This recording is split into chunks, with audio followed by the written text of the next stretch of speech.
News Tiruppur. Tiruppur பாராளுமன்ற உறுப்பினரும் இந்திய கம்யூனிஸ்ட் கட்சியைச் சேர்ந்தவருமான சுப்பராயன் அவர்கள் திருப்பூரில் செய்தியாளர்களை சந்தித்தார். அப்போது பாராளுமன்றத்தில் எதிர்க்கட்சிகளுக்கான வாய்ப்பு வழங்கப்படுவதில்லை என்றும் ஜனநாயகத்தின் குரல் வலை நசிக்கப்படுகிறது என்றும் தெரிவித்தார்.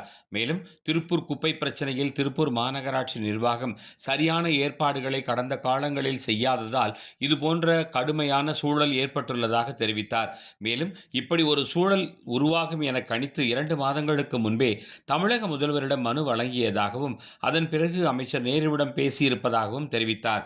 ஆனாலும் குப்பைகள் விஷயத்தில் தான் எந்த முடிவும் எடுக்க முடியாது என்றும் பொதுவாகவே தற்போது ஆட்சி நிர்வாகம் கிழடு தட்டிப்போன நிலையில்தான் இருக்கிறது என்றும் ஒப்புக்கொண்டார். திருப்பூர் துப்புரவு பணியாளர்களின் சம்பள உயர்வு குறித்து கேட்டபோது முறையாக பதில் கிடைக்கவில்லை.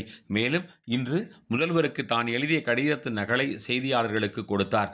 அதன் கடைசி வரிகளில் நான் கையேறு நிலையில் இருக்கிறேன் என குப்பை பிரச்சனையில் இதற்கு மேல் தான் தலையிட முடியாது என்பதை ஒப்புக்கொண்டு விட்டார். அவர் கட்சியைச் சேர்ந்த மாமன்ற உறுப்பினர்களின் செயல்பாடு குறித்து கேட்டபோதும் சரியான பதில் அளிக்கவில்லை. நிறைவாக இன்னும் 1 மணி நேரத்தில் அமைச்சர் நேருவிடம் பேசிவிட்டு தெரிவிப்பதாக நாசுக்காக பத்திரிகையாளர் சந்திப்பை நிறைவு செய்து கொண்டார். நியூஸ் திருப்பூர்.